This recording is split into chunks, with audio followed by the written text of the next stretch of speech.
अल्हम्दुलिल्लाह अल्हम्दुलिल्लाहि रब्बिल आलमीन वस्सलातु वस्सलामु अला रसूलिहिल करीम व अला आलिहि व अस्हाबिहि अजमईन अम्मा बाद व अऊज़ु बिल्लाहि मिनश शैतानिर रजीम बिस्मिल्लाहिर रहमानिर रहीम शहरु रमज़ान अल्लज़ी उन्ज़िला फ़ीहिल क़ुरआन हुदल लिन्नास व बय्यिनातिम मिनल हुदा वल फ़ुरक़ान बिस्मिल्लाहिर्रहमानिर्रहीम रब्बि इश्रह ली सदरी व यस्सिर ली अमरी वहलुल उक़दतम मिन लिसानी यफ़क़हू क़ौली। मेरे अज़ीज़ सामियात, दर्स कुरान मजीद में आप सबका तहे दिल से खैर मक़दम है। अस्सलामु अलैकुम व रहमतुल्लाहि व बरकातुहू। कैसे आप सभी लोग? अल्हम्दुलिल्लाह। बहुत एनर्जी लेवल डाउन है सबका। ऐसे तो नहीं बोलते आप लोग, चहक के बोलते हैं। कौन सी सूरह चल रही है दर्स कुरान में? सूरह अंबिया चल रही है, लेकिन हमने आपको दुआएं तो दी नहीं। अल्लाह ताला आपको अच्छा रखे, सिरात मुस्तकीम पर रखे, दुनिया आखिरत दोनों में कामयाबी अता करे और अल्लाह ताला आपको अपना रिज़वान अता कर दे अल्टीमेटली। आमीन। भैया, तो आप लोगों ने बताया सूरह अंबिया चल रही है, तो फिर वही चल रही होगी। और लास्ट वीक हम लोगों ने सूरह अंबिया की किस आयत तक तफसील से जाना था? आयत नंबर 35, बिल्कुल सही। तो आज हम लोग तफसीलन जानेंगे आयत नंबर 36 ऑनवर्ड्स, लेकिन लास्ट वीक का छोटा सा रिविजन। और लास्ट वीक हम लोगों ने आयत नंबर 32, 35 किया था। और आयत नंबर 30 है कि अल्लाह ताला ने फरमाया कि क्या ये काफिर लोग नहीं देखते कि हमने ये ज़मीन और आसमान वहाँ मिले हुए थे और हमने इन्हें अलग अलग कर दिया और हमने हर जानदार चीज़ को पानी से बनाया। और तो क्या ये अभी भी ईमान नहीं लाएंगे? ये लास्ट वीक हमने आपको बहुत तफसील से बताया था और कुछ दिखाया भी था कि किस तरह से ये आयत साइंटिफिक भी है कि बिग बैंग थ्योरी से काफ़ी मुमासलत रखती है ये आयत कि ज़मीन और आसमान यानी स्पेस में जो कुछ है वो सब अलग अलग पहले नहीं था, बिग बैंग के बाद वो अलग अलग हुआ है। पहले एक बहुत छोटी सी इकाई था और जो कि एटम से भी छोटी थी, और उसमें एक बैंग हुआ, एक धमाका हुआ, फिर उसके बाद बिग बैंग इस चीज़ को कहते हैं। फिर उसके बाद गैलेक्सीज, स्टार्स और अर्थ और प्लैनेट्स सारे वजूद में आए। और ये जो कहा था कि हर चीज़ को पानी से बनाया, ये भी आज मॉडर्न साइंस प्रूव कर रही है कि सारे लिविंग बीइंग के जो लाइफ के सेल है, यूनिट है सेल, उसमें अक्सर पोर्शन जो होता है वो साइटोप्लाज्म होता है या प्रोटोप्लाज्म के हैं, और वो अक्सर पानी होता है। आयत नंबर 31 में हमने जाना था कि अल्लाह ताला ने फरमाया हमने ज़मीन में मजबूत पहाड़ जमा दिए ताकि उन्हें लेकर ढुलक ना पड़े, और हमने उसके अंदर बड़े कुशादा रास्ते बनाए ताकि ये लोग राहयाब हों। यानी अल्लाह ताला ने यहाँ पर जो माउंटेन्स हैं उनका फंक्शन बयान किया है कि ज़मीन में जो पहाड़ हैं उनका काम ये है कि ज़मीन को लुढ़कने से बचाएं। और हमने आपको तफसील से बताया था कि किस तरह पहाड़ खूंटी की तरह गड़े हुए हैं। अगर पहाड़ नहीं होते तो जो अर्थ क्रस्ट है जिस पे हम चलते हैं वो फ्लूट पर तैर रही है, और अगर हम चलते तो ये अर्थ क्रस्ट ऐसे से डोलती, और पहाड़ नहीं होते तो हम ऐसे चलने में स्टेबल चल ही नहीं सकते थे और गिर गिर पड़ते। तो इतनी साइंटिफिक बात जो मॉडर्न जियोलॉजी बताती है हमको, वो कुरान में पहले से मज़कूर है। आयत नंबर 32 में हम लोगों ने जाना था कि अल्लाह ताला ने फरमाया हमने आसमान को महफूज छत बनाया, लेकिन ये लोग इसकी निशानियों में ध्यान नहीं देते, यानी आसमान में जो निशानियां हैं उसको गौर व फिक्र ही नहीं करते। तो हमने आपको ये भी साबित किया था मॉडर्न एस्ट्रोनॉमी के ज़रिए कि किस तरह से आसमान के नीचे हम प्रोटेक्टेड हैं, और कितने ही सेलेस्टियल बॉडीज़ हैं जो कि खला में है लेकिन कोई भी ज़मीन पे आके नहीं गिर जाती, नहीं टकरा जाती, और बहुत महफूज रहते हैं इस आसमान के नीचे। ये सब अल्लाह ताला ने किया है। आयत नंबर 33 है, और वही है जिसने पैदा किया रात और दिन को, सूरज और चाँद को, और सब अपने अपने फलक में तैर रहे हैं। तो हर एक सेलेस्टियल बॉडी वो हरकत में है, वो अपने अपने ऑर्बिट में घूम रही है। ये बात कुरान में बहुत पहले से मज़कूर है, जबकि मॉडर्न साइंस अभी कुछ ही पहले में बता पाई है। आयत नंबर 34 में हम लोगों ने जाना था कि अल्लाह ताला ने कहा, और ए नबी सल्लल्लाहु अलैहि वसल्लम, आपसे पहले हमने किसी इंसान को दबाव नहीं दिया, और अगर आप फौत हो गए तो क्या ये हमेशा रहेंगे? यानी ये अपने अपने हमारे पास आने का इंतज़ार करें कि और अल्लाह के रसूल भी बशर है, उन्हें भी फौत होना है, तो इनको भी फौत होना है, फिर ये अल्लाह ताला के पास जाएंगे तो अल्लाह ताला इनसे जवाब ले लेगा। और फरमाया कि कुल्लु नफ्सिन ज़ाइक़तुल मौत, हर जानदार को मौत का मज़ा चखना है, और हम आजमाते रहते हैं तुम लोगों को शर और ख़ैर के ज़रिए से, और तुम सबको हमारी ही तरफ लौट कर जाना है।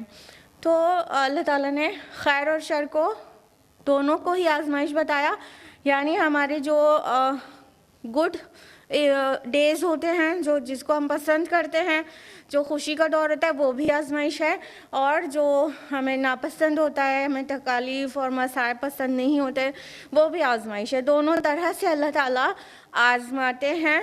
तो खैर के वक्त हम किसी गफलत में ना रह जाएं कि ये आजमाइश नहीं है, वो सभी कुछ आजमाइश है, और अल्टीमेटली अल्लाह की तरफ ही सबका रिटर्न है। फिर अल्लाह ताला वाज़े कर देंगे जो कुछ हमने अच्छे हालत में किया था, और वो भी जो हमने परेशानी की हालत में किया था। ये था लास्ट वीक का रिविज़न। अब हम लोग बाकायदा पढ़ते हैं आयत नंबर 36 की तरफ। अऊज़ु बिल्लाहि मिनश शैतानिर रजीम, बिस्मिल्लाहिर रहमानिर रहीम। आयत नंबर 36 है, वइज़ा रअकल्लज़ीना कफ़रू अन यत्तख़िज़ूनका इल्ला हुज़ुआ। और ए नबी सल्लल्लाहु अलैहि वसल्लम, ये काफिर लोग भी जब भी आपको देखते हैं तो आपका मजाक उड़ाते हैं। अहाज़ल्लज़ी यज़्कुरु आलिहतकुम, क्या ये है वो शख्स जो तुम्हारे माबूदों का जिक्र करता है? वहुम बिज़िक्रिर रहमानि हुम काफ़िरून, और वो खुद रहमान के ज़िक्र से मुनकिर हैं। अल्लाह ताला फरमाते हैं अपने प्यारे नबी से कि ए नबी, ये लोग जब भी आपको देखते हैं तो आपका मजाक उड़ाते हैं, आपका मजाक बनाते हैं, और ये कहते हैं कि ये वो शख्स है जो तुम्हारे माबूदों का जिक्र करता है, मतलब बुरी तरह से। यानी यहाँ पर वाज़ेह किया जा रहा है कि रसूलुल्लाह सल्लल्लाहु अलैहि वसल्लम को मजाक का हदफ इसलिए बनाया गया क्योंकि आप सल्लल्लाहु अलैहि वसल्लम एक अल्लाह की तरफ बुला रहे थे और माबूदाने बातिल की परस्तिश से रोक रहे थे। यहाँ पे ये मजाक का मौजू नहीं बताया गया, यहाँ पर मजाक उड़ाने की वजह और बुनियाद बताया गया है कि ये अब मतलब ये आपसे कहते हैं कि अच्छा ये है जो तुम्हारे माबूदों को बुरा भला कहा करता है, ये जो बुरी तरह जिक्र करता है, यानी उन्हें बातिल बता देता है। तो इस वजह से मतलब खुन्नस उनकी वो थी कि मतलब हमारे माबूद बहुत सारे जो डेमी गॉड्स थे उनके, तो बहुत सारे माबूदों की इबादत से नबी सल्लल्लाहु अलैहि वसल्लम रोकते थे। तो उनकी बीमारी, उनका बुखार ये था जिसका ज़ाहिर क्या था, रसूलुल्लाह सल्लल्लाहु अलैहि वसल्लम का मजाक उड़ाना। वरना ये बात तो अपने आप में बहुत संजीदा और सीरियस है, बहुत मजाक का मौजू नहीं है ये, लेकिन मजाक उड़ाने की वजह है ये कि उनको परेशानी ये थी कि हमारे माबूदों को बातिल कह दिया जा रहा है। तो अल्टीमेटली क्या कर रहे थे, वो हमारे नबी सल्लल्लाहु अलैहि वसल्लम का मजाक बना रहे थे, उनसे तमस्खुर कर रहे थे, उनसे उनका इस्तेहज़ा कर रहे थे, उनकी बातों को एक दूसरे से कह के आपको मतलब माज़अल्लाह डाउन करने की कोशिश करते थे। यानी कभी कहते थे कि अच्छा तो तुम हो, मक्का और ताइफ की बस्तियों में तुम्हें मिले थे अल्लाह ताला को कि अपना पैगाम तुम्हारे ज़रिए भेजे, और कोई रोज़ा हमारे यहाँ की नहीं मिले थे क्या अल्लाह ताला को? मतलब कभी इस तरह से मजाक बनाया जाता। और कभी नबी सल्लल्लाहु अलैहि वसल्लम उन्हें आखिरत की ख़बर देते और क़ियामत की ख़बर देते, तो उस पर ठाका लगा के हंसा जाता कि वो दिन कब आएगा, ले आओ अगर तुम कहते हो वो दिन आने वाला है। तो वो आ क्यों नहीं जाती, क़यामत हम पर आ क्यों नहीं जाती, हम तो आपको चैलेंज कर रहे हैं। इस तरह से मजाक उड़ाते हैं। और सहाबा को देखकर भी कुफ़ार मक्का मजाक उड़ाते थे। अच्छा तो ये हैं जिनको अरब और अजम और फ़ारस और रोम की चाबियाँ मिलने वाली हैं, तो इस तरह से मजाक उड़ाते थे। तो रसूलुल्लाह सल्लल्लाहु अलैहि वसल्लम और सहाबा सबका मजाक बनाया जाता था, सिर्फ इसलिए कि वो हक़ की तरफ बुलाते थे और बुराई से रोकते थे। तो इस बात से मजाक बनाया जाता था। ये सिर्फ पहले की बात नहीं है, ये सिर्फ नबी सल्लल्लाहु अलैहि वसल्लम का मजाक नहीं बनाया जाता। सबसे ज़्यादा अफसोसनाक बात है कि नबी का मजाक उड़ाया जाए। सबसे ज़्यादा बड़े गुनाह की बात है कि नबी का मजाक उड़ाया जाए। लेकिन उस नबी के रास्ते पर जो भी चलता है तो उसका भी सोसाइटी मजाक ही बनाती है। आज हमारे यहाँ देखिए, वो तो अय्यामुल जाहिलिया कहलाता है। नबी सल्लल्लाहु अलैहि वसल्लम जब मबऊस हुए थे उसके पहले का जो दौर था वो अय्यामुल जाहिलिया कहलाता है, डेज ऑफ इग्नोरेंस, जहालत का दौर। लेकिन आप देखिए आज जहालत का दौर उससे बढ़ चढ़ कर वापस आ गया है। अब देखिए, जो हिजाब और नकाब करना चाहें तो लोग जो है उनका मजाक बनाते हैं पार्टीज़ में, क्या यहाँ पे भी तुम्हें पर्दा करना है, तुम किस दुनिया में रहती हो, अच्छा वहाँ जाती हो क्या, तुम तो फैनेटिक हो गई हो। हाँ, अगर यूनिवर्सिटी में भी सलाह पढ़ना है तो तुम्हारा तो दिमाग सनक गया है, अरे यहाँ पे कहाँ पढ़ोगे, सब लोग देखेंगे तो क्या कहेंगे। हाँ, तो जो भी राह हक पे चलता है और स्पेशली जब दूसरों को हक की तरफ बुलाता है तो लोगों को कुछ नहीं बन पड़ता, तो फिर उसका they start making fun of them such people, मतलब दाईज, वो दाइयों का मजाक उड़ाना शुरू कर देते हैं। तो ये इस दौर में भी होता है। तो अगर सच तो ये है कि अगर किसी को अपने को टेस्ट करना हो कि वो हक पे चल रहा है कि नहीं, तो वो देखे कि सोसाइटी से उसे हम जिहाद करना पड़ रहा है कि नहीं, उसको कुछ मुश्किलात आ रही है कि नहीं, उसका मजाक बनाया जा रहा है कि नहीं, उसके रास्ते में रोड़े अटकाए जा रहे हैं कि नहीं, उससे दुश्मनी की जा रही है कि नहीं।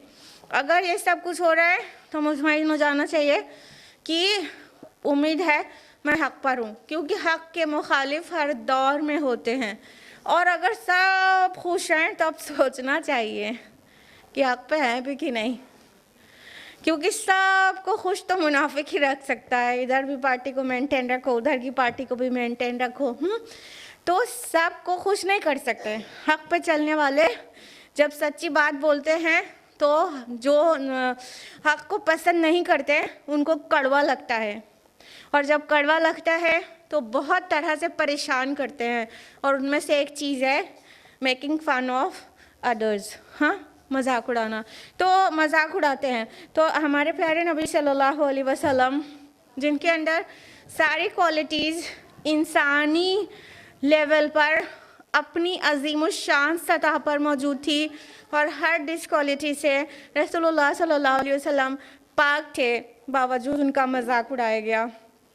तो क्या हमें और आपको ये करेज नहीं रखना चाहिए कि कोई बात नहीं, अगर हम भी हक़ पर चल रहे हैं और लोग हमारा भी मजाक बना रहे हैं तो कोई बात नहीं। हमारे प्यारे नबी तो मासूम थे, उनका तो कोई ख़ता भी नहीं थी और कोई कमी भी नहीं थी, उनका मजाक उड़ाया गया है। तो ये एक तरह की हम लोग को ढारस देता है। तो आप उसकी परवाह बिल्कुल ना करें, जो आपके हक़ पर चलने की वजह से आपके मुतालिक ऐसी वैसी बातें कर रहा है या कभी मजाक उड़ाता है।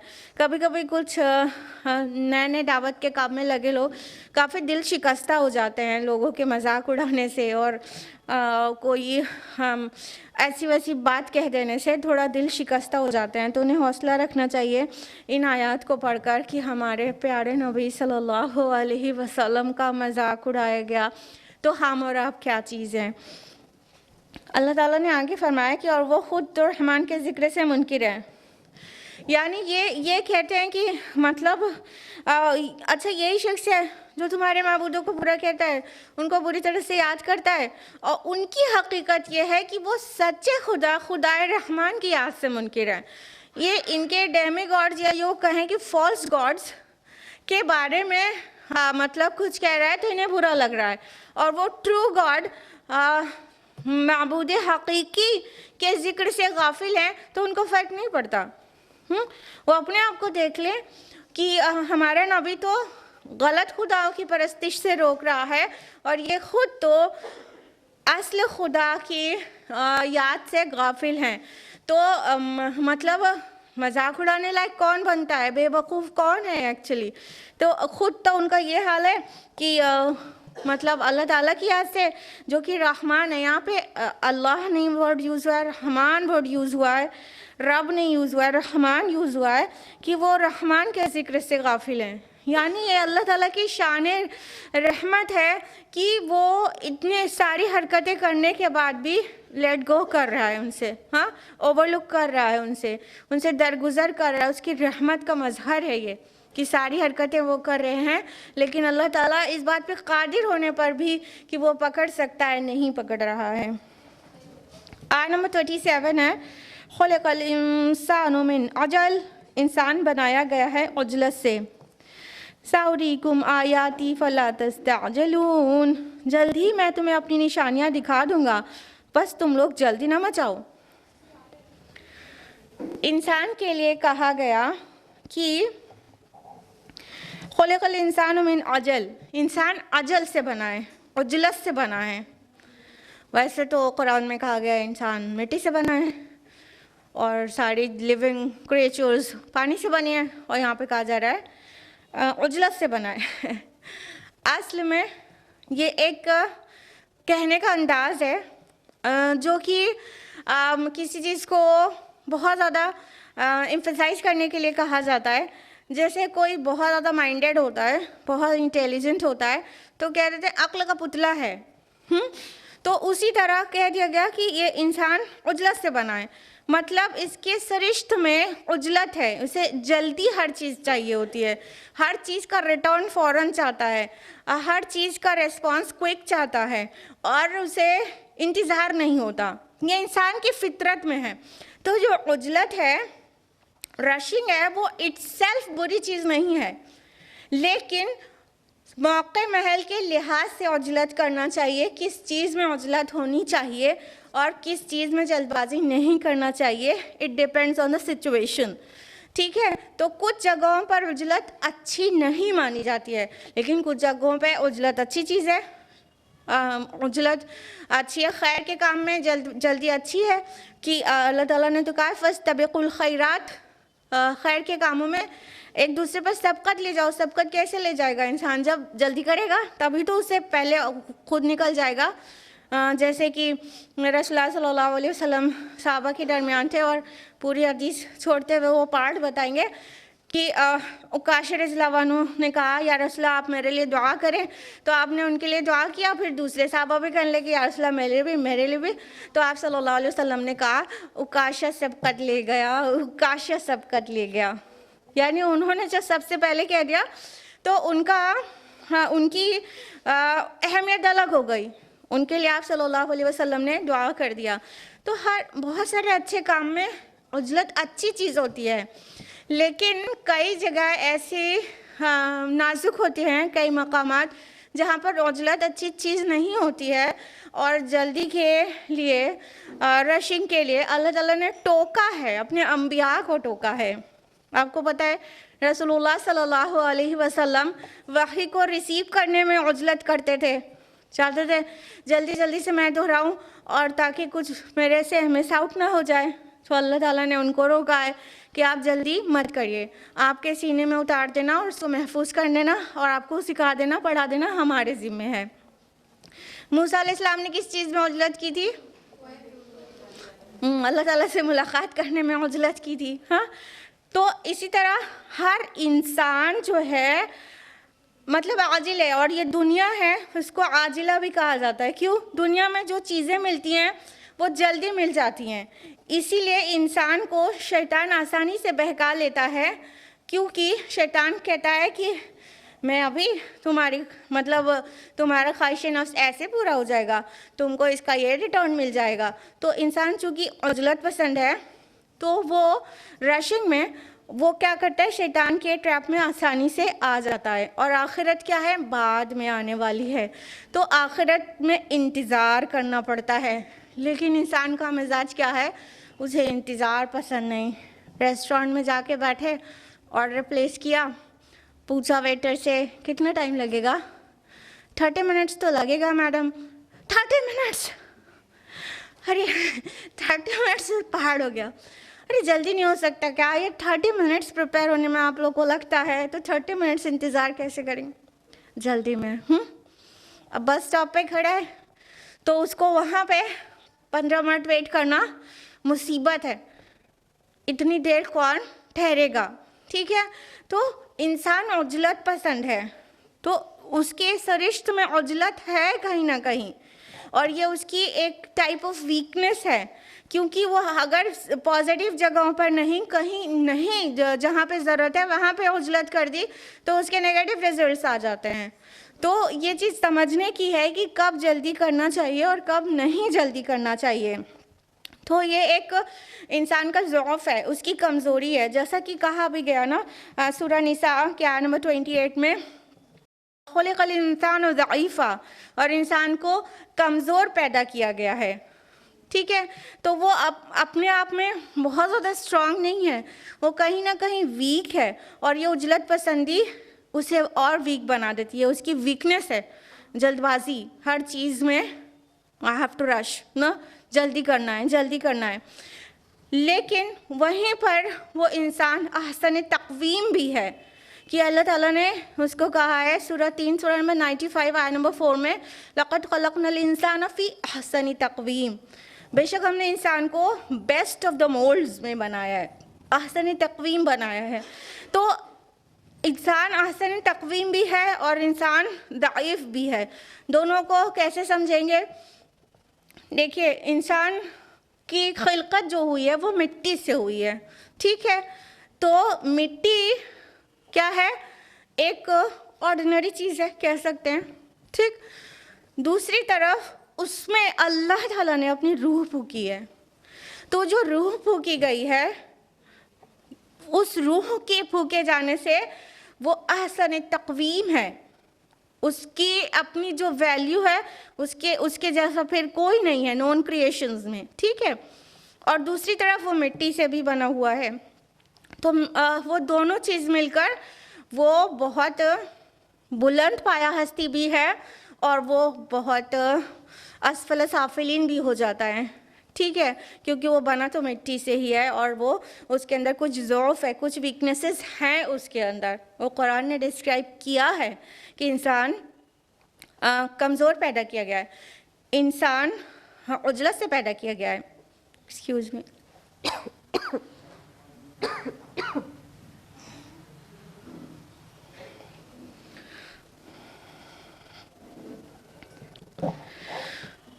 अल्लाह ताला आगे फरमाते हैं कि जल्दी मैं तुम्हें अपनी निशानियां दिखा दूंगा, बस तुम लोग मुझसे जल्दी ना मचाओ।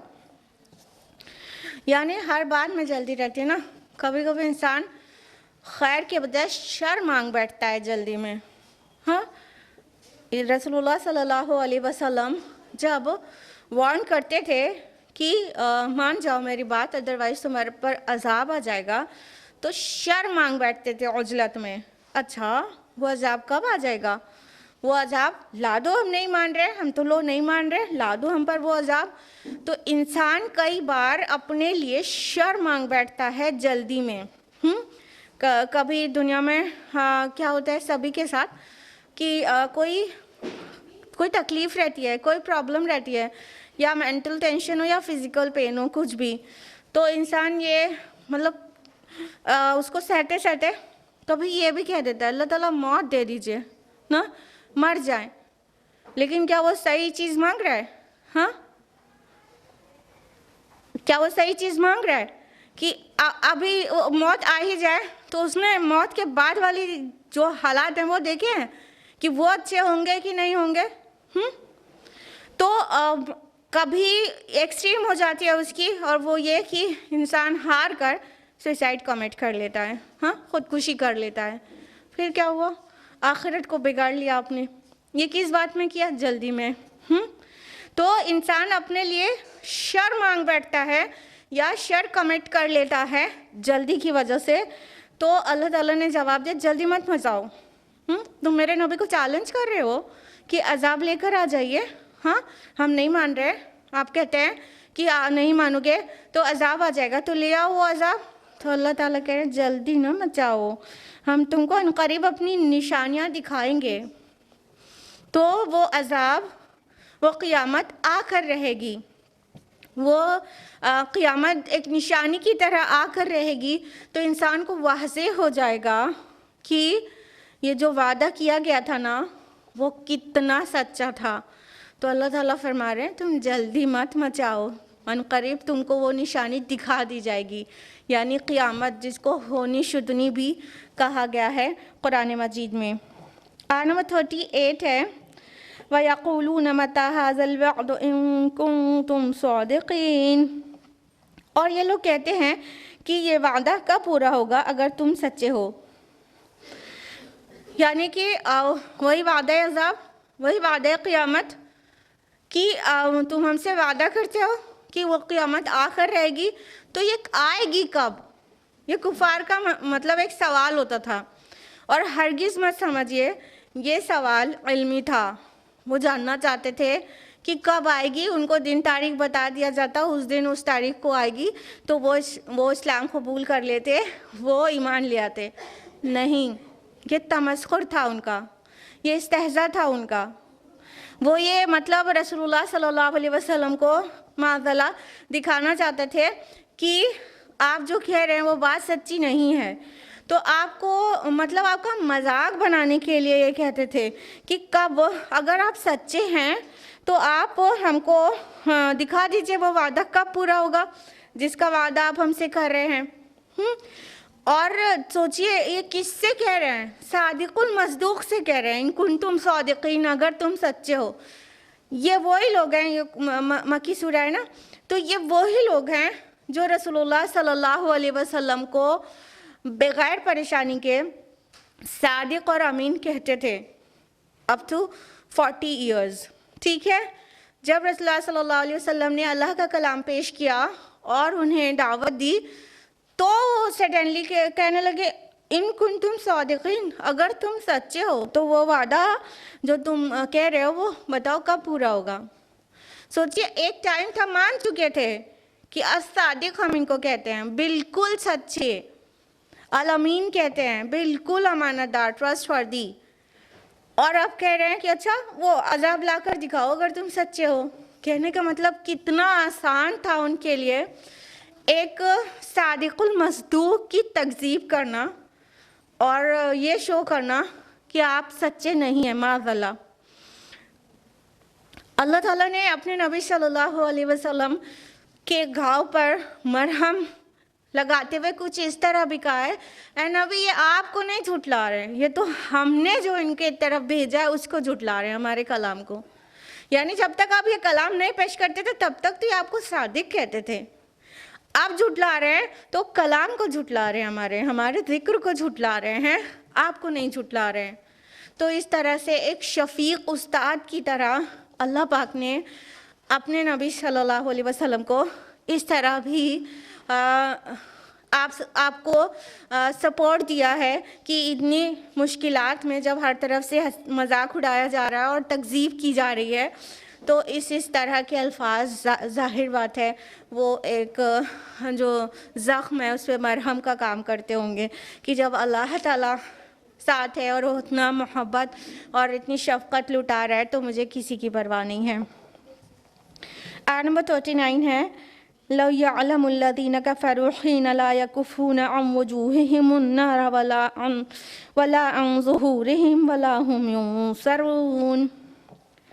काश उन काफिरों को मालूम होता जब वो आग को हटा ना सकेंगे अपने चेहरों से और ना ही अपनी पीठों से और ना ही उनकी मदद की जाएगी।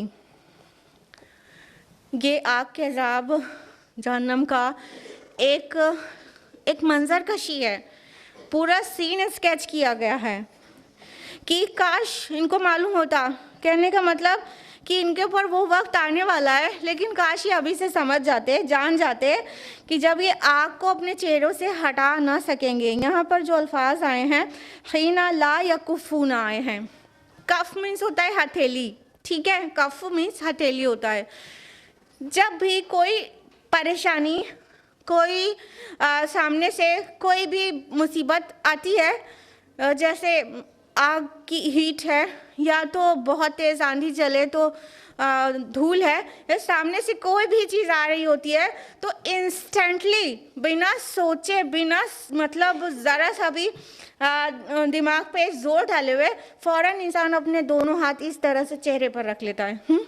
मतलब अगर आग की तफिश है या धूल है या कुछ भी है सामने से, या एक्सीडेंट ही होने वाला है सामने से कुछ, तो अपने चेहरे को बचाने की कोशिश करता है ना।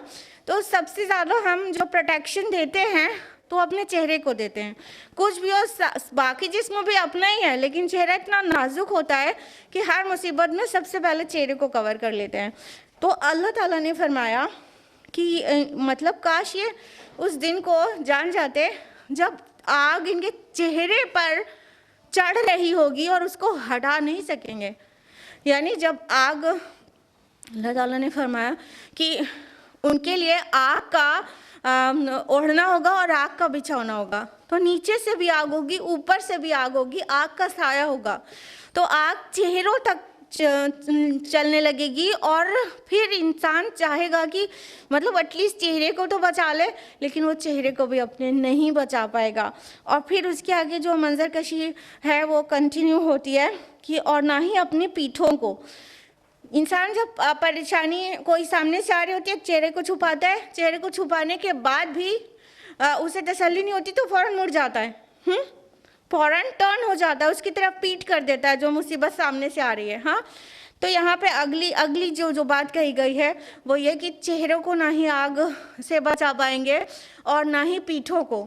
यानी सामने से आग होगी, ऊपर से आग होगी, और इंसान अपना चेहरा छुपाना चाहेगा लेकिन वो जलने से नहीं बचा पाएगा, और नहीं बचा पाएगा तो सामने की मुसीबत से बचने के लिए पीछे घूम जाएगा, तो पीठ में भी आग लगेगी और पीठ को भी नहीं बचा पाएगा। ये होगा जहन्नम का अंजाम, जो कि कितना खौफनाक है।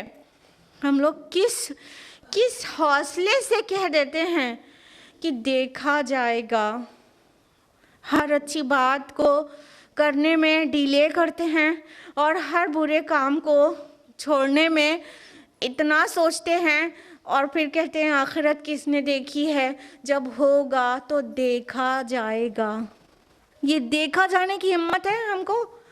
ये आग का अजाब देखा जाने की हिम्मत है, जहाँ पे कोई मौला और कोई नसीर नहीं होगा, कोई हेल्पर नहीं होगा, फरिश्ते होंगे लेकिन वो भी अजाब के फरिश्ते होंगे, वो भी अल्लाह ताला के ऑर्डर को फॉलो करेंगे और कोई बचाने वाला नहीं होगा।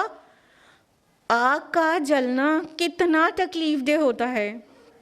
उंगली कट जाती है सब्ज़ी काटते वक्त तो कम तकलीफ़ होती है, लेकिन अगर कुकिंग करते वक्त उंगली जल जाती है तो कितनी तकलीफ़ होती है। हाँ, कितनी तकलीफ़ होती है। तो उस तकलीफ़ को जो हम यहाँ की आग की तकलीफ़ नहीं बर्दाश्त कर पाते हैं, और सबसे ज़्यादा मतलब जलन भरी तकलीफ़ और बेचैन करने वाली और चीख निकल जाने वाली तकलीफ़ जो होती है वो जलने की होती है, और हम यहाँ की आग को नहीं बर्दाश्त कर पाते। इससे 69 टाइम्स मल्टीप्लाई करके 70 टाइम की जो आग होगी उसके लिए कैसे इतनी हिम्मत कर लेते हैं। देखा जाएगा, कैसे देखा जाएगा? यहाँ हलालो हराम की तमीज़ नहीं करते, देखा जाएगा। एक शख्स ने ब्रदर साहिल अदीम से कहा कि वो उसकी बीवी का दिमाग कुछ ख़राब हो गया है। वो रोज़ रोज़ क्या करती है, बच्चे को बर्नर पे, एकदम छोटी सी बच्ची है, उसको चूल्हे पे बर्नर पे ले जाके रखने की कोशिश करती है।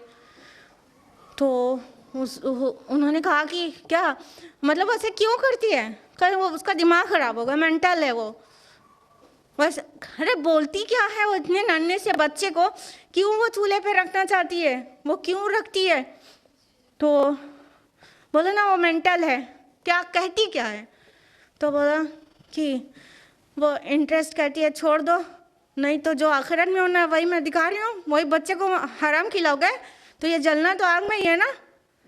तो मैं अभी दिखाती हूँ तुम्हारी बेटी को आग में जला के कि कैसा लगता है तुम्हें, देख पाओगे। ऐसी माँ होना चाहिए जो अपने लिए भी कंसर्न हो, अपनी औलाद के लिए भी हराम ना खिलाए, और वो आग जो हराम खाने के बाद फाइनली आग का कुंडा बनना है, हस्बैंड को इस तरह आमादा करे हलाल कमाने के लिए कि अपनी बेटी को अपनी आग के सामने चूल्हे पे रख दिया जाए तो यहाँ पे उसको जलना देखा जाएगा किसी वालिद से, तो क्यों जहन्नम का कुंडा बनाने के लिए उसको हराम खिलाया जा रहा है, और ख़ुद अपने को भी। ऐसी समझदारी की ज़रूरत है कि हराम से बचे इंसान, गुनाहों से बचे, और थोड़ा प्रैक्टिकल करके देख ले, वैसे करिएगा नहीं आप लोग, कि थोड़ा सा एक थोड़ी सी उंगली लगा के बर्नर में देखिए कैसा लगता है, फिर उसके बाद थोड़ा गौर फिक्र करिए, जलाइएगा नहीं हाथ, और थोड़ा सा करीबी ले जाएगा फिर हटा लीजिएगा, फिर देखिएगा कैसा लगता है, फिर बैठ के गौर फिक्र करिएगा कि क्या मतलब हम तैयार हैं जहन्नम में जलने के लिए, अल्लाह न करे। तो अगर हम यहाँ की इतनी छोटी सी, इतनी थोड़ी सी आग के लिए बिल्कुल भी ज़हनन तैयार नहीं हैं, तो हम क्यों वो रास्ता नहीं छोड़ देते जो सीधा जहन्नम में ले जाके गिराने वाला है। हम क्यों वो रास्ता नहीं इख्तियार कर लेते जो बिल्कुल सीधा है और जन्नत तक पहुँचा देने वाला है। और इस रास्ते की रहनुमाई करेगा ये आपको मैनुअल, इसमें सब कुछ है, कुरान मजीद, लेकिन हमें उसे पढ़ना नहीं है, पढ़ना है तो समझना नहीं है। जुमा को सूरह काफ पढ़ लेना है मगर मालूम एक नहीं है कि उसमें क्या है, और हमको कुरान मजीद रमज़ान मुबारक में ख़त्म कुरान कर लेना है, लेकिन हमको उसका मैसेज क्या मिला, 3-3 4-4 कुरान मुकम्मल करके 3 लाइन का क्या मैसेज मिला वो नहीं पता। तो इस तरह से हमारा अमल रहेगा तो रास्ता कहाँ से मिलेगा। आबा व अजदाद के जो कहने पर हम चलते जाते हैं। इतनी हैरानी और अफसोस वाली बात है कि इंसान कितना पढ़ा लिखा होता है, आलिम होता है, अल्लामा होता है, ठीक है, कंटेम्प्रेरी एजुकेशन उसकी कितनी आला होती है, हर चीज़ में इतना एक्सपर्ट होता है और इतना स्मार्ट माना जाता है और इतनी तेज़ उसका दिमाग चलता है, ये सारी चीज़ों में रहेगा। अभी ज़रा दीन की बात कर लो, एकदम छोटे से छोटे बच्चे के बराबर पे आ जाएगा।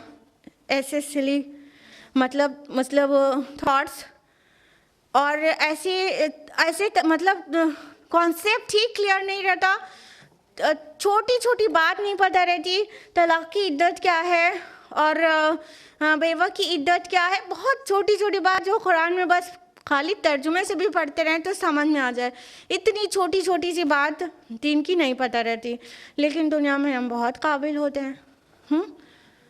तो ऐसे कैसे चलेगा, हम अपनी प्रायोरिटीज़ तय करें तब जाके हमें वो जहन्नम से हम अपने को बचा पाएंगे।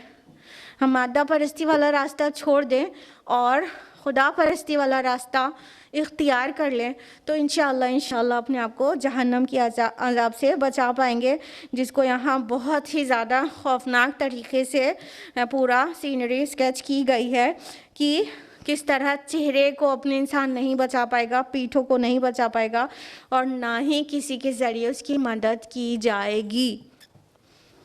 हम यहाँ पे कोई भी ट्रबल में होते हैं फ़ौरन हेल्प सीख करते हैं, जिनके पेरेंट्स हैं वो पेरेंट्स से मदद मांगते हैं, हस्बैंड के करने लायक मदद होती है हस्बैंड से मांगते हैं, सड़क पर भी किसी परेशानी में होते हैं तो जितने राहगीर हैं वो भी मदद के लिए दौड़ पड़ते हैं, लेकिन जहन्नम में कोई मददगार नहीं होगा, कोई भी नहीं। और जिनके खुदा न ख्वास्ता जिनके पीछे चल के जहन्नम में गए हैं तो वो लोग भी, उनके जो पेशवा हैं वो लोग भी नहीं बचाएंगे, कहेंगे तुम खुद ही चाहते थे अब आसान रास्ता और तुमने अपने नफ्स के इत्मीनान के लिए आसान रास्ता चूज़ किया, अब भुगतो, हमसे ना कहो। आय नंबर 40, बल तातिहिम मक़ततन फतबहतुहुम, बल्कि वो क़यामत उन पर अचानक आ जाएगी और उन्हें मबहूत कर देगी। फ़ला यस्ततिऊन रद्दहा वला हुम युनज़रून, तो ना उनकी इस्तिताअत होगी इसकी कि वो टालें और ना ही उन्हें कोई मोहलत मिलेगी। अल्लाह ताला ने आगे फरमाया कि वो जो क़ियामत है ना उन पर अचानक आ जाएगी, या कहीं वो अज़ाब है ना उन पर अचानक आ जाएगा। और फ़तबहतहुम, उन्हें मबहूत कर देगा। बहत का मतलब होता है बिल्कुल शौक में आ जाना, बिल्कुल हैरान हो जाना, बिल्कुल बिल्कुल हैरानी वाली कैफियत होना, शॉकिंग कैफियत। तो कहा फ़तबहतहुम कि वो मबहूत हो जाएंगे, वो हैरान हो जाएंगे। मतलब क़ियामत इतने हिडन है कि ना ही इंसानों को पता, ना रसूलों को पता, ना फरिश्तों को पता, ना जिब्रील अमीन को पता। जिब्रील अलैहिस्सलाम से जब रसूलुल्लाह सल्लल्लाहु अलैहि वसल्लम से सवाल कर रहे थे कि और क़ियामत कब आएगी जिब्रील अलैहिस्सलाम, तो रसूलुल्लाह ने फरमाया कि जो साइल है मसूल उससे ज़्यादा नहीं जानता, यानी कोई भी नहीं जानता पूछने वाला। वो जिब्रील अलैहिस्सलाम थे और रसूलुल्लाह सल्लल्लाहु अलैहि वसल्लम से पूछ रहे थे। वो वाली जो लंबी सी हदीस है, शायद आप में से अक्सर लोगों को पता है, इस्लाम क्या है, ईमान क्या है, एहसान क्या है और क़ियामत के बारे में। तो कहा कि जो पूछने वाला है वो उससे ज़्यादा जिससे पूछा जा रहा है उसको नहीं मालूम, यानी जिब्रील अलैहिस्सलाम को भी नहीं मालूम। तो अचानक आएगी, नहीं पता होगा किसी को। हाँ, कोई दूध दूहने वाला दूध दूह रहा होगा तो वो पूरा दूध भी नहीं चुकेगा और आ जाएगी। मतलब वो देखेगा कोई कोई बहुत बड़ा मुसीबत आ रही है, वो अपना काम फिनिश भी नहीं कर पाएगा और वो आ चुकेगी, सडनली आएगी बिल्कुल। यहाँ अचानक भी कहा गया और मबहूत करने वाली भी, यानी शौक हो जाएंगे कि ये वो तो आ गई जिसका इनकार कर रहे थे। और उसकी फिर इस्तिताअत नहीं होगी उसको टालने की, उसको डिले करने की कोई रोक नहीं पाएगा। अभी हमारा साइंस और टेक्नोलॉजी इतनी एडवांस हो गई है और वेदर फोरकास्टिंग एक अच्छे हाइट को पहुंच चुकी है कि मौसम की जानकारी इतनी डिटेल में पता चल जाती है और बहुत पहले से पता चल जाती है। तो कहीं कोई तूफ़ान आने वाला होता है, कहीं कोई ऐसे डिज़ास्टर होने वाला कुछ होता है तो काफ़ी हद तक पहले से पता चल जाता है। फिर वहाँ से उस बस्ती को, उस जगह को, या समंदर में आने वाला है तो उस सी शोर को जितने दूर तक खाली करा दिया जाता है। ठीक है, तो कितने ही सेफ्टी मेजर्स हैं जो अभी हम साइंस टेक्नोलॉजी एडवांस होने के बाद ले पा रहे हैं, लेकिन ये साइंस और एडवांस हो चुकी होगी जब क़ियामत आएगी, लेकिन वो फोरकास्ट नहीं कर पाएंगे, उनको नहीं पता रहेगा, वो नहीं अपना प्रोटेक्शन का कोई सामान कर पाएंगे। तभी इतने सिली प्रोटेक्टिव मेजर्स किए जा रहे हैं। अगर आपने कभी सुना हो, ज़मीन के अंदर बड़े बड़े प्रोटेक्टिव पूरे किले नुमा वो बनाए जा रहे हैं घर, और वो इसलिए तैयार हो रहे हैं कि क़ियामत जब आएगी तो उसके अंदर चले जाएंगे। ये फ़नी है ना, बिल्कुल। अल्लाह ताला कह रहे हैं कि मतलब एकदम वो हैरान हो जाएंगे और बिल्कुल भी बचा नहीं सकेंगे अपने आप को, और वो तब भी क़ियामत से बचने के लिए अपना प्रोटेक्शन अपनी तरह से कर रहे हैं।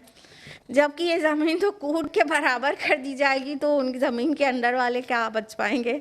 हाँ, तो इस तरह से क़ियामत इतनी अचानक आएगी कि हक्का बक्का रह जाएगा इंसान और वो समझ ही नहीं पाएगा कि ये क्या हो गया। आयत नंबर 41 है, वलक़द इस्तुहज़िअ बिरुसुलिम मिन क़ब्लिक, और ए नबी सल्लल्लाहु अलैहि वसल्लम आपसे पहले जो रसूल आए थे उनका भी मजाक उड़ाया गया था। फ़हाक़ बिल्लज़ी सख़िरू मिनहुम मा कानू बिही यस्तहज़िऊन, तो फिर घेर लिया उनमें से मजाक उड़ाने वालों को उसी अजाब ने जिसका वो मजाक उड़ाया करते थे। यानी अल्लाह ताला एक शफ़ीक़ मेहरबान की हैसियत से अपने नबी को बहुत एक सहारा दे रहे हैं, उन्हें तसल्ली दे रहे हैं कि ए नबी सल्लल्लाहु अलैहि वसल्लम ये आप पहले रसूल नहीं हैं जो आपके साथ ये मजाक उड़ाने वाला काम कर रही है आपकी मिल्लत, बल्कि आपसे पहले जितने भी रसूल आए, जितने भी नबी आए, सब ने ये काम किया है दावत का, और उनका मजाक बनाया गया, सबका बनाया गया है। तो ऐसा कोई भी नबी नहीं हुआ, ऐसा कोई भी रसूल नहीं हुआ जिनका मजाक नहीं उड़ाया गया हो। जब इस तरह की बातें होती हैं तो कुछ तो तसल्ली मिलती है ना, कुछ तो ज़ख्म पर मरहम लग जाता है ना। जब नबी सल्लल्लाहु अलैहि वसल्लम बाहर कुफार की लायानी और बेहुदा बातों से परेशान होते तो घर आते तो खदीजा रज़ियल्लाहु अन्हा यही बात कहती हैं जो यहाँ पर है कि या रसूलुल्लाह, क्या आपके अलावा और कोई भी रसूल ऐसा हुआ है कि जिसका कुफार ने मजाक ना उड़ाया हो। और रसूलुल्लाह सल्लल्लाहु अलैहि वसल्लम का बयान है कि खदीजा की ऐसी बातों से मुझे हौसला आ जाता और मेरा गम और मलाल कम हो जाता। तो अल्लाह ताला भी शफ़ीक़ उस्ताद की हैसियत से अपने नबी सल्लल्लाहु अलैहि वसल्लम को शफ़क़त से, इंतहाई मोहब्बत से उन्हें तसल्ली दे रहा है कि है नबी, हर रसूल का मजाक उड़ाया गया है। कोई रसूल ऐसा हुआ ही नहीं कि उसने अल्लाह का कलाम पेश किया हो या तौहीद की तरफ बुलाया हो, स्पेशली आखिरत की दावत दी हो, क़यामत की ख़बर दी हो और उसका मजाक ना उड़ाया गया हो। सब के साथ यही हुआ है। और अल्टीमेटली हुआ क्या कि उस अज़ाब ने उन्हें घेर लिया जिस चीज़ का वो मजाक उड़ाते थे। यानी इसी बात का, अज़ाब का और क़यामत का मजाक उड़ाते थे ना, तो वो इंसान कई बार जब किसी के लिए गड्ढा खोदता है ना तो उसी गड्ढे में खुद गिर जाता है, किसी के लिए ट्रैप लगाता है तो उसी ट्रैप में खुद फंस जाता है। देखिए, जब नूह अलैहिस्सलाम कश्ती बना रहे थे तो उनके कौम के जो बड़े वाइट कॉलर पीपल थे, जब वो वहाँ से गुज़रते थे तो वो मजाक उड़ाते थे, अच्छा ये लकड़ी की कश्ती से मतलब तुम लोग बचोगे और बाकी सब डूब जाएंगे। अच्छा, ठहाका लगा कर हंसते थे। फिर क्या हुआ अल्टीमेटली कि उसी कश्ती में नूह अलैहिस्सलाम और मोमिनीन बचे और उसी अज़ाब की ख़बर जो नूह अलैहिस्सलाम देते थे और वो नहीं मानते थे, उसी अज़ाब में वो गिरफ़्तार हुए कि नहीं हुए मजाक उड़ाने वाले।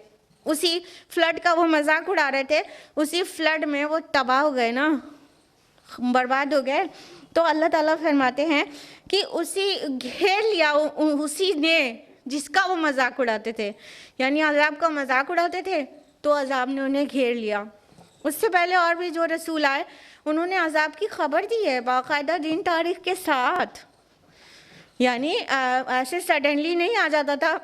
अब हमारे दरमियान कोई नबी रसूल मौजूद नहीं है तो जो भी नेचुरल डिज़ास्टर्स होते हैं वो सडनली हो जाते हैं और उसकी कोई ऐसी ख़बर नहीं, वार्निंग टाइप की ख़बर नहीं रहती। लेकिन ये इस अज़ाब में किसी भी कौम को, किसी भी मिल्लत को, किसी भी नेशन को पूरी तरह से मिटा नहीं दिया जाता। ठीक है, आता है कुछ नेचुरल डिज़ास्टर्स, उसके कई रीज़न्स होते हैं, लेकिन वो उसमें किसी कौम को मिटा नहीं दिया जाता।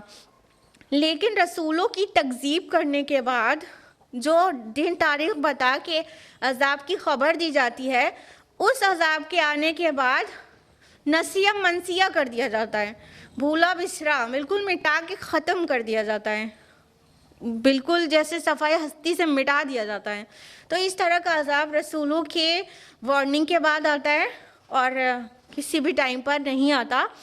लेकिन जो भी कुछ आता है उसमें बहुत सारे रीज़न्स होते हैं। तो बहरहाल यहाँ पे कहा जा रहा है कि जिस अज़ाब की ख़बर की वो मजाक बनाते थे, उसी मजाक ने उन्हें आ घेरा। यानी वो नहीं माने और मजाक बनाया ना, तो उनका नहीं मानना और मजाक बनाया जाना उसका अज़ाब का मुस्तहिक उनको बना दिया गया। आयत नंबर 42 है, कुल मन यक्लउकुम बिल्लैलि वन्नहारि मिनर रहमान। आप उनसे पूछिए कि कौन तुम्हारी हिफाजत करता है रात दिन रहमान की तरफ से। बल हुम अन ज़िक्र रब्बिहिम मुअरिदून, बल्कि ये लोग अपने रब के ज़िक्र से एराज़ किए हुए हैं। अब ये वाली जो आयत है वो दोहरा माना दे रही है, दो तरह से इसको ट्रांसलेट कर सकते हैं। एक ये हुआ कि आप उनसे पूछिए कौन तुम्हारी हिफाजत करता है दिन रात रहमान की तरफ से, मिनर रहमान। तो ये इस तरह भी समझ सकते रहमान की तरफ से, यानी रहमान के अपॉइंटेड फरिश्ते तुम्हारी हिफाजत में लगे हुए हैं। या इसका ये तर्जुमा भी हो सकता है कि आप उनसे पूछिए कौन है जो तुम्हारी हिफाजत कर सकता है अगर रहमान तुमको कोई दुखी पहुंचाना चाहे, कोई भी तुम पर मुसीबत ही लाना चाहे, तो दिन रात तुमको कोई है जो तुमको बचा ले जब रहमान तुम पर अजाब लेकर आए। तो इस तरह से भी इस आयत को समझ सकते हैं। अगर इसका पॉजिटिव ट्रांसलेशन करेंगे कि कौन है जो रहमान की तरफ से तुम्हें बचाता हो, इनसे पूछिए, तो इसका मतलब होगा कि अल्लाह ताला ने बहुत सारे फरिश्ते ऐसे रखे हैं जो हिफाजती फरिश्ते हैं, ठीक है, प्रोटेक्टिव एंजल्स जो प्रोटेक्शन का काम करते हैं, एंजल्स ऑफ प्रोटेक्शन, उनका काम है हिफाजत करना। तो और ये कुरान मजीद में मेंशन्ड है, ऐसी बात नहीं है। सूरह अनआम आयत नंबर 61 में है, वयुरसिलु अलैकुम हफ़ज़ा, वह फरिश्तों की सूरत में तुम्हारे मुहाफिज मुकर्रर करता है। और सूरह रात की आयत नंबर 11 है कि और उसके लिए बारी बारी आने वाले पहरेदार हैं और उसके सामने वो और उसके पीछे से हिफाजत करते रहते हैं अल्लाह के हुक्म से। यानी अल्लाह ताला ने बॉडीगार्ड्स लगा रखे हैं हमारे, सुभान अल्लाह। हम लोग अब अगर खुद से एक गार्ड रखें तो उसको कितना पेमेंट करना पड़े, हाँ, हमारे रब ने हमारे लिए गार्ड्स लगा रखे हैं विदाउट एनी पेमेंट, हाँ। तो अल्लाह ताला हिफाजत करते हैं फरिश्तों को भेजकर, एंजल्स ऑफ प्रोटेक्शन को भेजकर इंसानों की हिफाजत करते हैं। और कभी ऐसे हिफाजत का एहसास आपको ज़रूर होता होगा ज़िंदगी में, एक नहीं बहुत बार हुआ होगा। जैसे कभी रोड पर जा रहे हैं और सडनली कोई एक्सीडेंट होते होते बिल्कुल रह गया, गाड़ी बहुत तो माइक्रो सेकेंड का डिफरेंस था और मिलीमीटर के डिस्टेंस में से हम महफूज होके निकल गए। ऐसा हुआ कि नहीं हुआ? होता है ना, कभी सीढ़ी से स्लिप करते करते बच जाते हैं, कभी और ऐसी छोटी मोटी चीज़ें भी होती रहती हैं। तो अल्लाह ताला ने हिफाजती फरिश्ते रखे हैं, हमें गैर महसूस तरीक़े से हिफाजत करते हैं। हम नहीं समझ सकते उसको कि अभी कोई ने हमको प्रोटेक्ट किया है, लेकिन वो अल्लाह ताला की तरफ से अपॉइंटेड फरिश्ते होते हैं हिफाजत करने के लिए। तो एक तो ये बात हो गई कि अल्लाह ताला ने बॉडीगार्ड्स रखे हैं इंसानों के फरिश्तों की जमात से।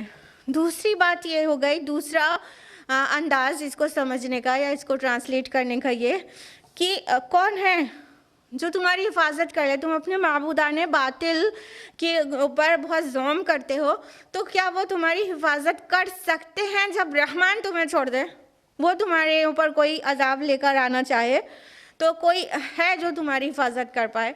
अब यहाँ पर देखिए फिर रहमान वर्ड आया है, ठीक है। वो जो सूरा मरियम से स्टार्ट होता है, तो ये लगातार आप देखेंगे सूरा मरियम, दिन सूरा तौहा, अब सूरा अंबिया चल रही है। यहाँ पर अल्लाह ताला के नाम रहमान की बहुत कसरत है, ठीक है। क्योंकि कुफार मक्का ना अल्लाह नाम से कोई परेशानी नहीं थी उनको रहमान नाम से परेशानी थी, क्योंकि वो उनके लिए पहले से नोन नहीं था। वो अल्लाह ताला को अल्लाह नाम से जानते थे, लेकिन जब रसूलुल्लाह सल्लल्लाहु अलैहि वसल्लम और सहाबा रहमान वर्ड यूज़ करते थे तो उनको परेशानी होती थी, ये कौन सा नया नाम है, तो रहमान नाम से उलझते थे, वो चिढ़ते थे। तो इधर मक्की सूरतों में प्लेंटिफुली बहुत भर भर कर रहमान वर्ड आया है, ठीक है। और अल्लाह ताला की एक काम में बहुत सारी हिकमतें होती हैं। तो यहाँ पर बहुत सारे माना दे रहा है कि अल्लाह ताला मतलब अपने आप में तो अर्रहमान है, लेकिन जब वो अपनी रहमत तुमसे हटा के तुम पर अजाब लेके आना चाहे तो है कोई तुमको बचाने वाला, है कोई बचाने वाला तुमको अल्लाह ताला से। और आगे फरमाया कि बल्कि ये लोग अपने रब के ज़िक्र से एराज कर रहे हैं, यानी ये अल्लाह को ही भूल गए हैं और सारी प्रॉब्लम की जड़ ये है और कुछ भी नहीं, ये अल्लाह ही को भूल गए हैं। अल्लाह ताला को वैसा याद नहीं करते, वैसा याद नहीं रखते जैसा उसका हक़ है, और वो भूलने की वजह से ही उसको सही रिकग्नाइज नहीं कर पा रहे हैं और मादा परस्ती के मोटे मोटे पर्दे उनके दिलों पर पड़ गए हैं कि वो जो अल्लाह ताला का एक मारिफत दिल के अंदर है वो बाहर नहीं आ पा रही है। आयत नंबर 43 है, अम लहुम आलियतुन तमनउहुम मिन दूनिना, क्या उनके ऐसे माबूद हैं हमारे सिवा जो उनको बचाते हैं। ला यस्ततिऊन नस्र अनफुसिहिम वला हुम मिन्ना युस्हबून, वो तो खुद अपनी मदद भी नहीं कर सकते और ना ही वो हमारे मुकाबले में उनकी मुसाहबत कर सकते हैं। अल्लाह ताला ने फरमाया कि कोई ऐसा है जो इनके माबूदों में जो उनको बचा लेता हो, बल्कि जिनको ये माबूद समझते हैं वो अपनी खुद की मदद पे कादिर नहीं है, वो खुद डिपेंड है अल्लाह ताला पर। यानी अगर औलिया को और फरिश्तों को या किसी को मतलब अल्लाह ताला के साथ एसोसिएट किया गया इबादत में या गुजारिशात में या दुआओं में, तो वो खुद अपनी मदद पे तो कादिर नहीं है, तो वो दूसरों की क्या मदद करेंगे। वो खुद अल्लाह ताला के ऊपर डिपेंड हैं। अल्लाह ताला के जितने नेक बंदे हैं जिनको बाद में लोगों ने मतलब अल्लाह के साथ पुकारना शुरू कर दिया, और ऐसे ऐसी बातें हैं कि मेंशन करने का दिल नहीं करता। ऐसे ऐसे मतलब शिरकिया अक़ीदे कि अल्लाह अकबर ज़ुबान पर लाने का दिल नहीं करता कि उसको बताया जाए कि गैरुल्लाह के बारे में ऐसा अक़ीदा रखा जा रहा है और पुकारा जा रहा है अल्लाह के अलावा दूसरे को, और कहा जा रहा है कि ये मतलब हमारी पुकार को पहुँचते हैं। अब्दुल कादिर जिलानी रहमहुल्लाह के को गौस कहते हैं, यानी इस्तिगासा लेकर उनके पास जाते हैं, फरियाद लेकर उनके पास जाते हैं, उनकी फरियाद वो फरियाद सुन लेंगे। और मोइनुद्दीन चिश्ती रहमहुल्लाह उनके मुतालिक कैसे हवाई बातें हैं कि वहाँ पर मतलब वो हमारी फरियाद को पूरा कर देते हैं और हमारे आने को हज मबरूर की तरह कबूल कर लीजिए। अस्तगफिरुल्लाह, यहाँ आपके पास आना, दीदार करना, ये हज का सब्स्टिट्यूशन है, ये दूसरा हज है। अस्तगफिरुल्लाह। सोशल मीडिया की वजह से तो काफ़ी चीज़ें पता चल जाती हैं, वरना ऐसी जगहों पे कभी जाना नहीं हुआ था तो देखा सुना नहीं गया था कि कैसी कैसी बातें ये लोग करते हैं। तो इस तरह से मतलब बैतुल्लाह के बराबर किसी की कब्र को बना दिया गया और वहाँ पे ज़ियारत को हज के बराबर कर दिया गया। अस्तगफिरुल्लाह। इस तरह का अक़ीदा है। किससे हेल्प मांग रहे हो जो अपनी खुद हेल्प नहीं कर सकता? हाँ, किससे मदद मांग रहे हो? क्या तुम समझते नहीं? उसके बाद भी मुसलमान है, अल्लाह अल्लाह खैर सल्ला, उसके बाद भी मुसलमान है, खुल्ला शिर्क हो रहा है फिर भी मुसलमान है। कैसा क्या कुरान यही सिखाता है? उनकी बीमारी क्या है? कुरान नहीं पढ़ते, कुरान को समझते नहीं, जानते नहीं कुरान में क्या लिखा हुआ है। उनके आबा व अजदाद ने जो सिखा दिया बस वही सही है, तो उस हिसाब से वो दीन है। और फिर इनकी ना सुनना, उनकी ना सुनना, ये फला है वो फला है, डिवाइड करके बिल्कुल तोड़ के रख दिया मिल्लत को। बाकी ब्लाइंडली फॉलो कर रहे हैं कि हाँ उनकी नहीं सुनना है, नहीं, ब्रेन वॉश कर देंगे। तो ये सब हमारे अकायद और ये सब हमारे मतलब इंतिशार है। अल्लाह ताला क्या कह रहे हैं कि वो खुद अपनी मदद नहीं कर सकते, तुम्हारी क्या करेंगे? हर एक इंसान भिखारी है अल्लाह के दर का। वो अल्लाह है, वो अल्लाह है जो गनी और सब तारीफ़ वाला है, और वो तुम हो जो अल्लाह के मोहताज हो। तो जब सारी क्रिएशन अल्लाह की मोहताज है तो क्रिएशन से क्या मांगना? वो खुद मोहताज है, वो खुद अपनी मदद नहीं कर सकता। वो खुद ट्रबल में हो तो अपनी प्रॉब्लम को दूर नहीं कर सकता, इल्ला ये कि अल्लाह ही चाहे। आयत नंबर 44 है, बल मत्तअना हाउलाइ व आबाअहुम हत्ता तौला अलैहिमुल उम्र, लेकिन हमने उनको नेमतें अता की, उनको भी और उनके आबा व अजदाद को भी, यहाँ तक कि उन पर एक मुद्दत गुजर गई। अफला यरौना अन्ना नअतिल अर्द ननकुसुहा मिन अतराफिहा, क्या ये लोग देखते नहीं हैं कि हम ज़मीन को उसके किनारों से घटाते चले आ रहे हैं? अफ़हुमुल गालिबून, तो क्या आप ये समझते हैं कि वही गालिब होने वाले हैं? अल्लाह ताला ने फरमाया कि हमने इनको, इनके आबा व अजदाद को भी बहुत सारी नेमतों से माला माल कर दिया था। इसी वजह से इनको लगा कि मतलब सब सही जा रहा है, हम कितना भी कुफ्र की रविश पर रहें या शिर्क करें, लेकिन हमें नवाजा तो जा रहा है। तो ये मुद्दत उन पर बहुत तवील हो गई।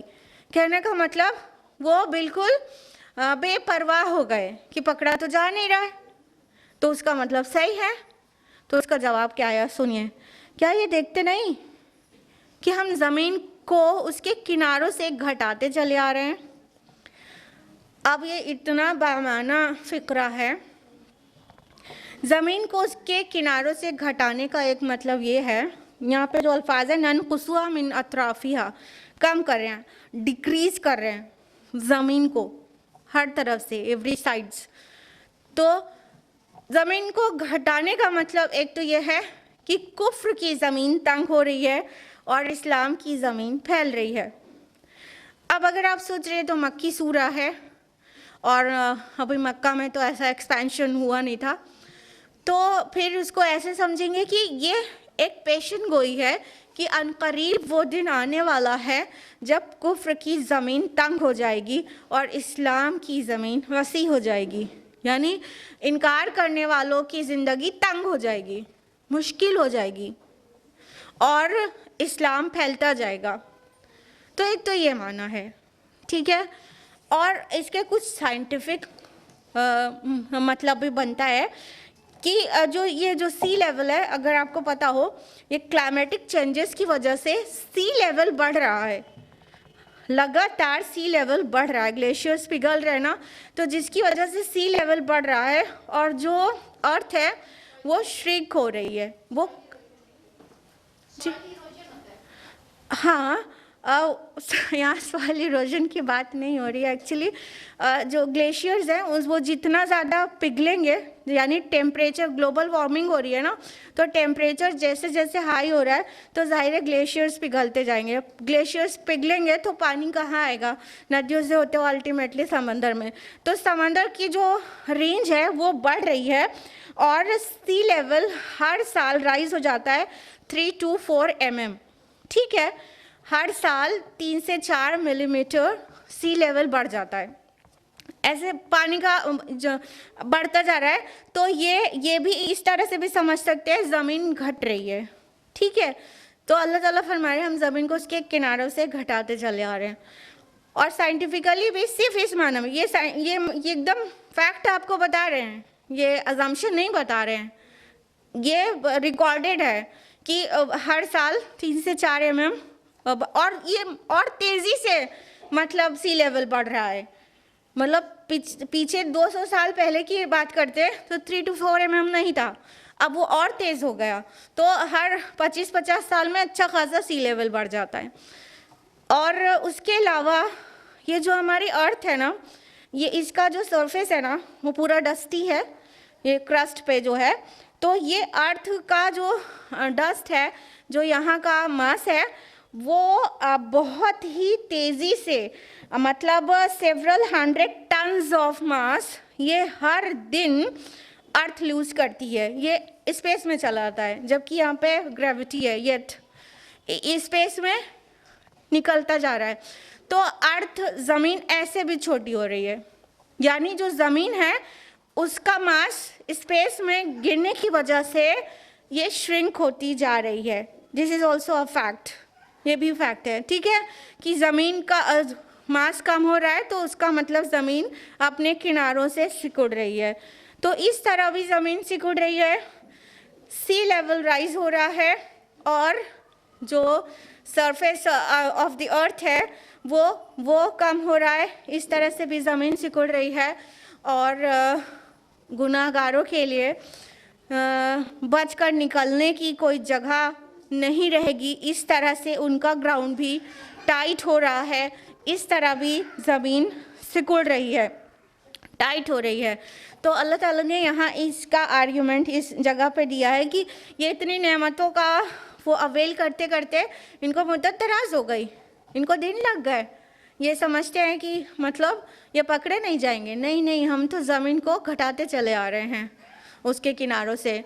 ये एक दिन पकड़े जाएंगे और इनका मतलब क़ियामत आ जाएगी और इनका हिसाब किताब होगा। ये बचकर कहीं जाने वाले नहीं हैं। फरमाया अफ़हुमुल गालिबून, तो क्या ये आप समझते हैं कि ये गालिब आ जाएंगे? यानी वैसे अगर इसको कॉन्टेक्स्ट में देखा जाए तो मक्का की में ये नाजिल हुई सूरा है, और उस वक्त ये कहना एक बहुत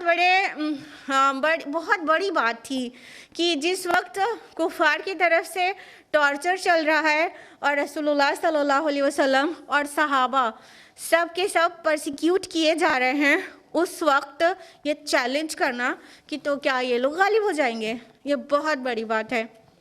ये बहुत बड़ी बात है। अगर अभी सही से समझ में नहीं आया तो इस तरह समझिए कि अगर कोई कहे कि बांग्लादेश है ये यूएसए पर गालिब आ जाएगा तो ठाका मार के सब हंसने लगेंगे। हाँ, ऐसे ही तो लगेगा। ये बांग्लादेश, ना इसके पास रिसोर्सेज, ना इसके पास वो असलहे, ना इसके पास टेक्नोलॉजी, ना साइंटिस्ट, ना इनके पास कुछ भी नहीं, और यूएसए हर चीज़ में सबसे आगे।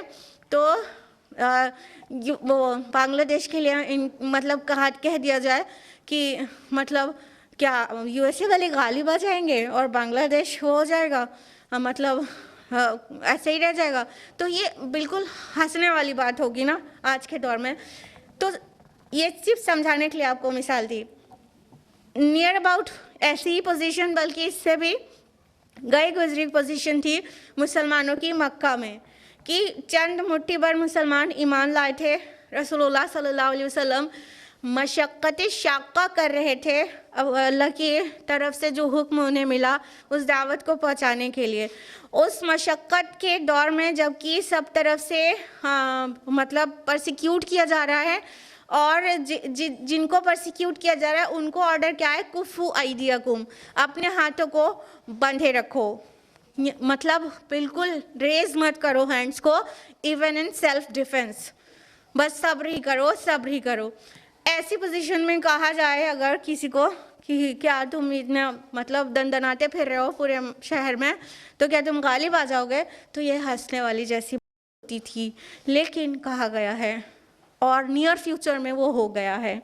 ये मक्का से माइग्रेट होते हैं रसूलुल्लाह सल्लल्लाहु अलैहि वसल्लम और मदीना में बेताज बादशाह की हैसियत से स्टेब्लिश हो जाते हैं, और सिर्फ 8 साल के बाद ये मक्का जहाँ पर की ज़मीन तंग की जा रही थी और निकालने पे मजबूर कर दिया गया था और जान लेने के लिए खड़े थे, उसी मक्का को फतह कर लिया जाता है विद इन 8 ईयर्स, और वो पूरा गलबा इस्लाम को नसीब हो जाता है। तो अगर ये मतलब फ्यूचर की बात कही गई है तो वो बहुत जल्दी पूरा हो गया। इसी तरह अल्लाह ताला कादिर है हर एक चीज़ पर, बस हमें उसकी मानना है और उसके नबी के बताए तरीक़े पर चलना है।